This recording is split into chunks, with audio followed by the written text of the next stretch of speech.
இன்றைக்கு இந்த நாட்டிலே என்ன நடைபெற்றுக் கொண்டிருக்கிறது? 100 நாள் வேலை வாய்ப்பு சம்பளம், கிராமத்திலே கம்மாய் வேலை என்று சொல்வார்களே, அந்த 100 நாள் வேலை வாய்ப்பிலே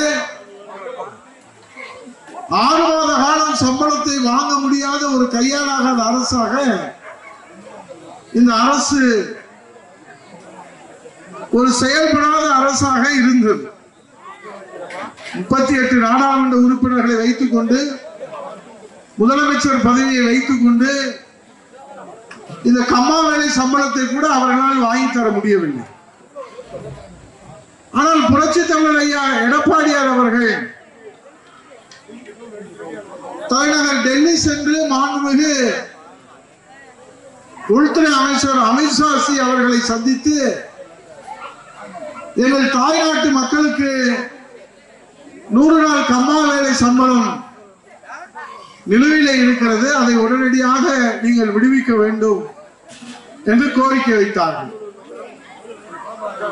100 நாள் வேலை வாய்ப்பு சம்பளத்தோட கல்விக்கான நிதி நிலுவையில் இருக்கிறது, அதையும் விடுவிக்க வேண்டும் என்று கோரிக்கை வைத்தார்கள். சமூக நீதியை காப்பதற்காக சாதிவாரி கணக்கெடுப்பு, மெட்ரோ ரயில் திட்டத்திலே 2வது கட்ட மெட்ரோ ரயில் திட்ட வளர்ச்சிக்கான அந்த நிதியை உடனடியாக விடுவிக்க வேண்டும் என்று கோரிக்கை வைத்தார்கள். வெள்ள நிவாரணத்திலே பாதிக்கப்பட்டவர்களுக்கு நிவாரணம் வழங்க வேண்டும் என்றும் கோரிக்கை வைத்தார்கள். கோரிக்கை வைத்ததோடு மட்டுமல்ல, தலைநகர் டெல்லியிலே பத்திரிகையாளர் சந்திப்பிலே மாண்புமிகு எதிர்க்கட்சியுடைய தலைவர், வருங்கால முதலமைச்சர் தமிழக மக்களுக்காக அவர் முன்வைத்த கோரிக்கைகளை எல்லாம் பட்டியலிட்டு தலைநகர் டெல்லியிலே இருக்கக்கூடிய பத்திரிகையாளர் சந்திப்பிலே சொன்னார்கள். அது இப்போது முதலமைச்சருக்கு ஞாபகம் இருக்காது. ஏனால் அவருடைய பத்திரிகையாளர் சந்திப்பே அவருக்கு ஞாபகம் இருப்பதில்லை. அவர் சொன்ன வாக்குறுதிகளும் அவருக்கு ஞாபகம் இருப்பதில்லை. அவருடைய தேர்தல் வாக்குறுதியும் அவருக்கு ஞாபகம் இருப்பதில்லை. அதனாலே அவரை குறை சொல்வதிலே ஒன்றும் நமக்கு நோக்கம் அல்ல. புரட்சி தமிழர் ஐயா எடப்பாடியார் அங்கே கோரிக்கை வைத்ததை தலைநகர் டெல்லியிலே பத்திரிகையாளர் சந்திப்பிலே எடுத்து சொல்லி, இன்றைக்கு தமிழ்நாட்டிற்கு கம்மா வேலையிலே நிலுவையில் இருக்கக்கூடிய 2999 கோடியை பெற்று தந்திருக்கிற நம்முடைய மனிதநேய மிக்க தலைவர் புரட்சி தமிழர் ஐயா எடப்பாடியார். இது நடந்த உண்மை, நம் கண்ணுக்கு நேரே நடக்கிற உண்மை. ஆனால் ஊட்டியிலே போட்டோ ஷூட் போட்டு அங்கே பேட்டி கொடுக்கிற முதலமைச்சர் முத்துவேல் கருணாநிதி ஸ்டாலின் சொல்லுகிறார், எடப்பாடியார் கேட்டுதான் இது கிடைச்சதாமே. மாண்புமிகு முதலமைச்சர் அவர்களே, உங்களுக்கு ஞாபகம் இல்லை என்று சொன்னால் நீங்கள் தலைநகர் டெல்லியிலே எங்கள் புரட்சி தமிழர் ஐயா எடப்பாடியார் பத்திரிகையாளர் சந்திப்பிலே மாண்புமிகு உள்துறை அமைச்சர் அவரிடத்திலே வைத்த அந்த கோரிக்கையுடைய பட்டியலை சொன்னார்கள். உங்கள் உளவுத்துறையிலே கேட்டால் அவர்கள் உடனடியாக எடுத்துக் கொடுப்பார்கள்.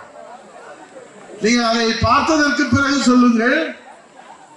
38 நாடாளுமன்ற உறுப்பினர்களை கையிலே வைத்துக் கொண்டு, முதலமைச்சருடைய பதவியை கையிலே வைத்துக் கொண்டு இந்த ஏழை எளிய மக்களுக்கு கம்மா வேலை சம்பளத்தை கூட உங்களால் கொடுக்க முடியவில்லை. ஆனால் ஆட்சி இல்லை, அதிகாரம் இல்லை, நாடாளுமன்ற உறுப்பினர் இல்லை, மக்கள் மீது அக்கறை ஒன்றே போதும் என்று எதிர்க்கட்சியாக இருந்தாலும் மக்களுக்கான திட்டங்களை செய்வதிலே சாதித்து காட்டியிருப்பது அனைத்து இந்திய அண்ணா திராவிட முன்னேற்ற கழகம் என்பதை இந்த மதிப்பூரிலே சொல்ல நான் கடமைப்பட்டிருக்கிறேன். ஆகவே இன்றைக்கு இருக்கக்கூடிய இந்த சூழ்நிலையிலே நீதிமன்றங்களுடைய கண்டனங்கள் 4 புறமும் இன்றைக்கு இந்த அரசை திக்குமுக்காட செய்து கொண்டிருக்கிறார்.